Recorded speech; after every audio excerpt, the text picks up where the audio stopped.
ആ വീട്ടിലേക്ക് താമസം മാറി ഏതാനും നാളുകൾക്കുള്ളിൽ തന്നെ തീർത്തും അമാനുഷികമായ പല കാര്യങ്ങളും അവർക്ക് അനുഭവപ്പെടാൻ ആരംഭിച്ചു. അതിനെല്ലാം പുറകിൽ പ്രവർത്തിച്ചത് 4 മനുഷ്യരുടെ ആത്മാക്കളായിരുന്നു. ഞാൻ നിങ്ങളെ സ്വാഗതം ചെയ്യുന്നത് ഏറെ പ്രശസ്തമായ സ്മൾ കുടുംബത്തിൻ്റെ പ്രേതാനുഭവങ്ങളിലേക്കാണ്. Welcome back to F world. അഫ്ലു ഹിയർ.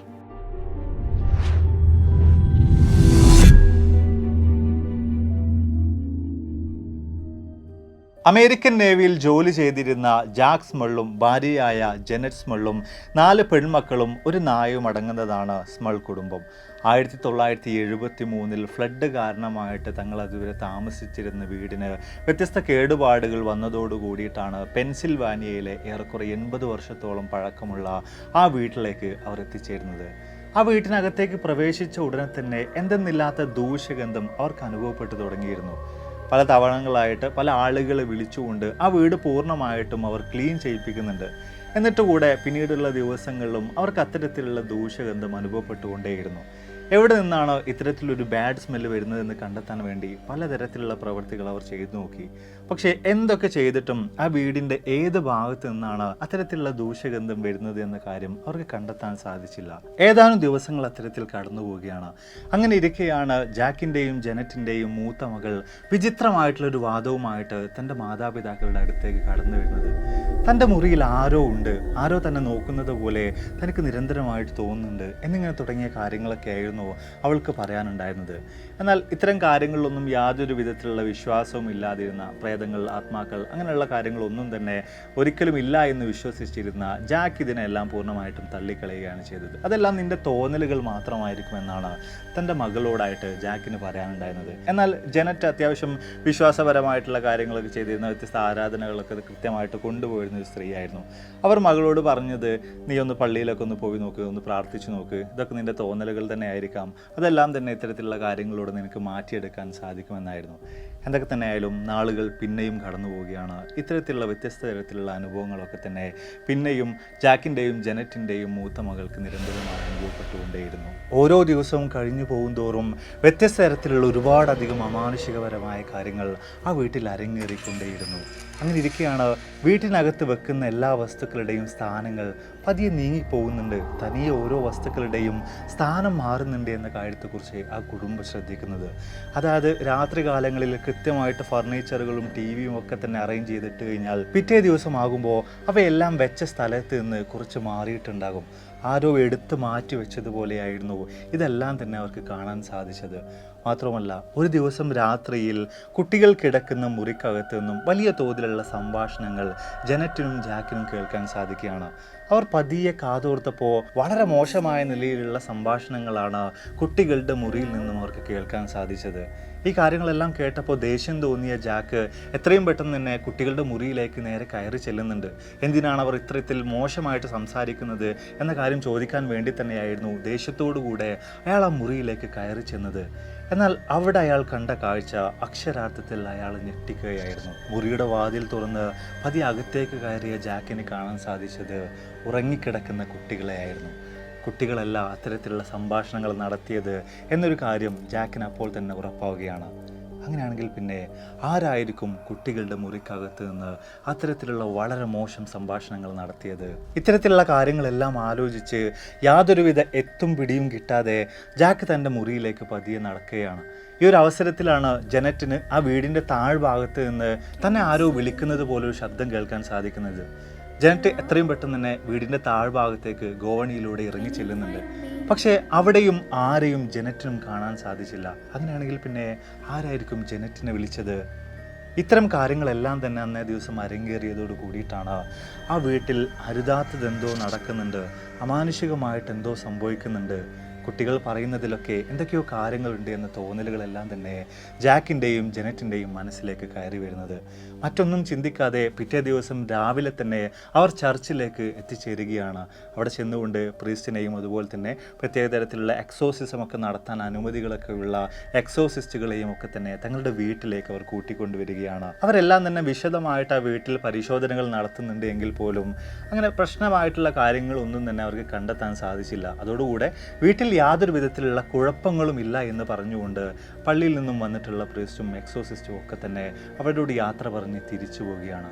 പക്ഷേ തുടർന്നുള്ള ദിവസങ്ങളിലും ഇത്തരത്തിലുള്ള പല കാര്യങ്ങളും അരങ്ങേറിക്കൊണ്ടേയിരുന്നു. എങ്ങനെയും ഇതിൽ നിന്നെല്ലാം രക്ഷ നേടണമെന്ന് കരുതിക്കൊണ്ട് പിന്നെയും ജാക്കും ജനറ്റും പള്ളിയിലേക്ക് തന്നെ പോകുന്നുണ്ട്.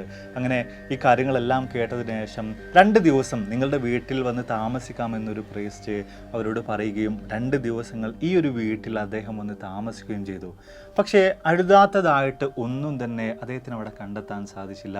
അമാനുഷികമായിട്ടുള്ള കാര്യങ്ങളോ വലിയ തോതിലുള്ള പ്രശ്നങ്ങളോ ഒന്നും തന്നെ അദ്ദേഹത്തിന് അനുഭവപ്പെട്ടില്ല. അതോടുകൂടെ എല്ലാം വെറും തോന്നലുകൾ മാത്രമായിരിക്കാം എന്ന് പറഞ്ഞുകൊണ്ട് അദ്ദേഹവും അവരോട് യാത്ര പറഞ്ഞുകൊണ്ട് ആ വീട്ടിനകത്ത് യാതൊരുവിധ പ്രശ്നവുമില്ല എന്ന് പറഞ്ഞുകൊണ്ട് അവിടെ നിന്നും യാത്രയാവുകയാണ്. നാളുകൾ പിന്നെയും ഒരുപാട് കടന്നു പോവുകയാണ്. പല ദിവസങ്ങളിലും പല രാത്രികളിലും ഇത്തരത്തിലുള്ള പല അമാനുഷിക സംഭവങ്ങളും സ്മൾ ഫാമിലിയിലെ പല അംഗങ്ങൾക്കും അനുഭവപ്പെട്ടുകൊണ്ടേയിരുന്നു. അങ്ങനെ ഇരിക്കെ ഒരു ദിവസം രാത്രിയിൽ ഉറക്കത്തിൽ നിന്നും ജാക്ക് ഞെട്ടി എഴുന്നേറ്റപ്പോൾ അദ്ദേഹത്തിന് കാണാൻ സാധിച്ചത് തൻ്റെ ഭാര്യയെ ആരോ മോശമായ രീതിയിൽ സ്പർശിക്കുന്നതായിട്ടായിരുന്നു. പെട്ടെന്ന് തന്നെ അദ്ദേഹം ചാടി എഴുന്നേൽക്കുന്നുണ്ട്, ലൈറ്റും മറ്റുമൊക്കെ ഓൺ ചെയ്യുന്നുണ്ട്. ആ ഒരു അവസരത്തിൽ ഒരാളെപ്പോലും അദ്ദേഹത്തിന് ആ മുറിക്കകത്ത് കാണാനും സാധിച്ചില്ല. അദ്ദേഹം എത്രയും പെട്ടെന്ന് തന്നെ തൻ്റെ മക്കളുടെ മുറിയിലേക്ക് കയറി ചെല്ലുന്നുണ്ട്.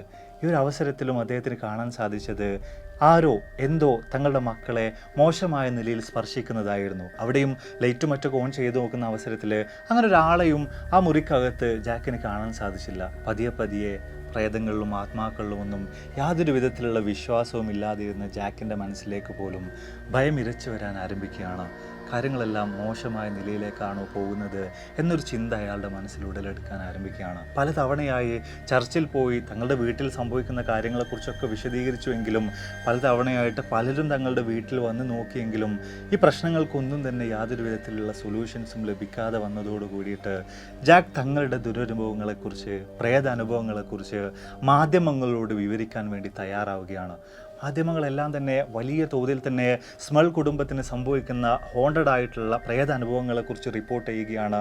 വലിയ തോതിൽ തന്നെ സ്മൾ കുടുംബത്തിൻ്റെ വീട്ടിൽ സംഭവിക്കുന്ന കാര്യങ്ങൾ ആളുകൾ ചർച്ച ചെയ്യാൻ ആരംഭിക്കുകയാണ്. ജാക്ക് മാധ്യമങ്ങളോടായിട്ട് പറഞ്ഞത് തങ്ങളുടെ വീട്ടിൽ അരുതാത്തതായിട്ട് എന്തൊക്കെയോ സംഭവിക്കുന്നുണ്ട്.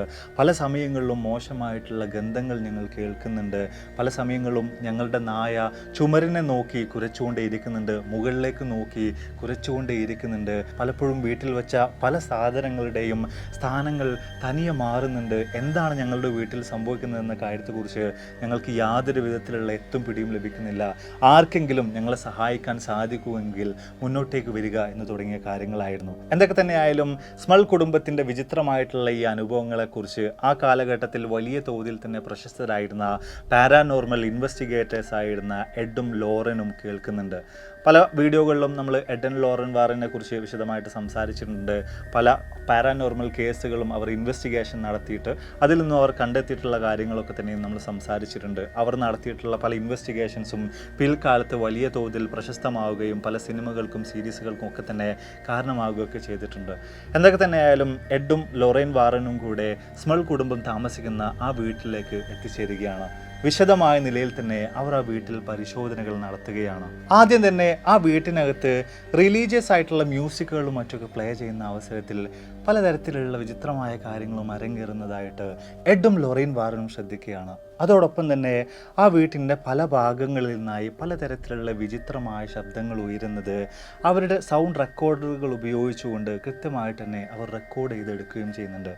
എന്തൊക്കെ തന്നെയായാലും ഏറ്റവും ഒടുവിൽ എഡും ലോറൻ വാറനും ഒരു കൺക്ലൂഷനിലേക്ക് എത്തിച്ചേരുന്നുണ്ട്, ഒരു കഥയിലേക്ക് എത്തിച്ചേരുന്നുണ്ട്. ഏറെക്കുറെ 100 വർഷങ്ങൾക്ക് മുമ്പ് സ്മൾ കുടുംബം ഇപ്പോൾ താമസിക്കുന്ന വീടുണ്ടായിരുന്ന സ്ഥലത്ത് ഒരു വയസ്സായ വൃദ്ധയും അവരുടെ മകനും മകൻ്റെ മകളും താമസിച്ചിട്ടുണ്ടായിരുന്നു. എന്നാൽ ദുരൂഹ സാഹചര്യത്തിൽ ഈ 3 പേരും മരണപ്പെട്ടതായിട്ട് ഈ പ്രദേശത്ത് നിന്ന് കണ്ടെടുക്കാനായി. എന്നാൽ ഇവരുടെ 3 പേരുടെയും മരണത്തിന് കാരണമാക്കിയത് ഈ പ്രദേശത്ത് മുൻപേ തന്നെ ഉണ്ടായിരുന്ന വളരെ പവർഫുൾ ആയിട്ടുള്ള ഒരു ആത്മാവായിരുന്നു, അല്ലെങ്കിൽ ഒരു പ്രേതമായിരുന്നു. ഇപ്പോൾ ഈ 4 ആത്മാക്കളും ചേർന്നാണ് സ്മൾ കുടുംബത്തെ വേട്ടയാടിക്കൊണ്ടിരിക്കുന്നത്. ഈ 4 ആത്മാക്കൾ തന്നെയാണ് ഈ വീട്ടിനകത്ത് വിചിത്രമായിട്ടുള്ള സംഭവങ്ങളൊക്കെ തന്നെയും അരങ്ങേറാൻ കാരണമാകുന്നത് എന്നൊരു സ്റ്റോറിയിലേക്കാണ്, എന്നൊരു കൺക്ലൂഷനിലേക്കാണ് എഡിനും ലോറൻ വാറിനും എത്തിച്ചേരാനായത്. ഇത്തരം ഒരു കഥ കൂടെ കിട്ടിയതോടുകൂടി മാധ്യമങ്ങൾ വലിയ തോതിൽ തന്നെ ഈ ഒരു വിഷയത്തെ ഏറ്റെടുക്കുകയാണ്. ആ ഒരു കാലഘട്ടങ്ങളിൽ വലിയ തോതിൽ തന്നെ സ്മൾ കുടുംബത്തിൻ്റെ പ്രേതാനുഭവങ്ങൾ ചർച്ചകൾക്ക് വിധേയമാവുകയാണ്. വീട്ടിനകത്ത് വ്യത്യസ്ത തരത്തിലുള്ള പാരാനോർമലായിട്ടുള്ള കാര്യങ്ങൾ നടക്കുന്നതിന് പുറമെ വീടിന് പുറത്ത് മാധ്യമങ്ങളുടെ വലിയ തോതിലുള്ള തിക്കും തിരക്കും ഒക്കെ കൂടെ ആയതോടു കൂടിയിട്ട് സ്മൾ കുടുംബത്തിൻ്റെ സമാധാനം പൂർണ്ണമായിട്ടും നഷ്ടമാകുന്നൊരവസ്ഥയിലേക്ക് അവർ പതിയെ എത്തിച്ചേരുകയാണ്. ഏറ്റവും ഒടുവിൽ ഗത്യന്തരമില്ലാതെ ആ വീട് വിറ്റ് മറ്റെങ്ങോട്ടെങ്കിലും താമസം മാറാൻ വേണ്ടി അവർ നിർബന്ധിതരാവുകയാണ്. അങ്ങനെ വളരെ ചുരുങ്ങിയ വിലക്ക് ആ വീട് മറ്റൊരാൾക്ക് വിറ്റുകൊണ്ട് അവർ ആ വീട് ഉപേക്ഷിച്ച് മറ്റൊരു സ്ഥലത്തേക്ക് താമസം മാറി. പക്ഷേ അതുകൊണ്ടും ഒന്നും അവസാനിച്ചില്ല. വളരെ ചുരുങ്ങിയ വിലക്ക് ആ ഒരു വീട് ലഭിച്ച വ്യക്തി ആ ഒരു വീട്ടിനകത്ത് താമസിക്കാൻ ആരംഭിക്കുകയാണ്. പക്ഷേ അമാനുഷികപരമായിട്ടുള്ള യാതൊരു വിധത്തിലുള്ള കാര്യങ്ങളും അയാൾക്ക് ആ വീട്ടിൽ അനുഭവിക്കാനായില്ല. എന്നാൽ സ്മൾ കുടുംബത്തിൻ്റെ കാര്യത്തിലേക്ക് നോക്കുമ്പോൾ എല്ലാം അതോടുകൂടി അവസാനിച്ചു എന്നാണ് അവർ കരുതിയിരുന്നത്. പക്ഷേ ഒരിക്കലും അതങ്ങനെ ആയിരുന്നില്ല. പുതിയ വീട്ടിനകത്തും ഇത്തരത്തിലുള്ള പലതരത്തിലുള്ള അമാനുഷിക സംഭവങ്ങളും അരങ്ങേറിക്കൊണ്ടേയിരുന്നു. അപ്പോൾ എന്തായാലും നമ്മൾ വീഡിയോസോടെ വൈൻഡപ്പ് ചെയ്യണം. വീഡിയോ തീർച്ചയായും നിങ്ങൾ ഇൻട്രസ്റ്റിംഗ് കാണുമെന്ന് വിചാരിക്കുന്നു. അവരുടെ പുതിയ വീട്ടിലും ഇത്തരത്തിലുള്ള പലതരത്തിലുള്ള കാര്യങ്ങളും അരങ്ങേറിയതോട് കൂടിയിട്ട് ഏറ്റവും ഒടുവിൽ എഡിൻ്റെയും ലൊറൈൻ വാറിൻ്റെയും നിർദ്ദേശപ്രകാരം മറ്റു ചില പ്രൈസ്റ്റുകളെയും എക്സോസിസ്റ്റുകളെയും ഒക്കെ കൂടെ വെച്ച് നടത്തിയ ചില ചടങ്ങുകൾക്കൊടുവിലാണ് പൂർണ്ണമായിട്ടും ആ കുടുംബത്തിന് ഇത്തരത്തിലുള്ള പാരാനോർമൽ ആക്ടിവിറ്റികളിൽ നിന്ന് അല്ലെങ്കിൽ അനുഭവങ്ങളിൽ നിന്ന് മോക്ഷം നേടാൻ സാധിച്ചത്, രക്ഷ നേടാൻ സാധിച്ചത് എന്നാണ് പറയപ്പെടുന്നത്. എന്തൊക്കെ തന്നെയായാലും വലിയ തോതിൽ തന്നെ ആ കാലഘട്ടങ്ങളിൽ ചർച്ചകൾക്ക് വിധേയമായിരുന്ന സ്മൾ കുടുംബത്തിൻ്റെ ഇത്തരത്തിലുള്ള പ്രേതാനുഭവങ്ങൾ പിൽക്കാലത്ത് സിനിമകൾക്കും സീരീസുകൾക്കും ഒക്കെ തന്നെ വിധേയമായിട്ടുണ്ട്. പല പാരാനോർമൽ ഇൻവെസ്റ്റിഗേറ്റേഴ്സിനോടൊപ്പം തന്നെ പല സൈക്കോളജിസ്റ്റുകളും ഈ ഒരു വിഷയത്തിൽ വലിയ തോതിലുള്ള പഠനങ്ങൾ നടത്തിയിട്ടുണ്ടായിരുന്നു. പല സൈക്കോളജിസ്റ്റുകളും വിശദീകരിക്കുന്നത് ആ കുടുംബത്തിലെ അംഗങ്ങൾക്ക് തോന്നിയിട്ടുള്ള പലതരത്തിലുള്ള ഹാലൂസിനേഷൻസ് മാത്രമാണ് ഇതിനെല്ലാം പുറകിലെന്നൊരു കാര്യമായിരുന്നു. അതോടൊപ്പം തന്നെ ആ വീട്ടിലെ ഗ്രഹനാഥനായ ജാക്കിനായിരുന്നു പലപ്പോഴും തീർത്തും വിചിത്രമായ പല അനുഭവങ്ങളും നേരിടേണ്ടി വന്നത്. എന്നാൽ അയാൾക്ക് മുമ്പൊരു ബ്രെയിൻ സർജറി നടന്നിട്ടുണ്ടായിരുന്നു.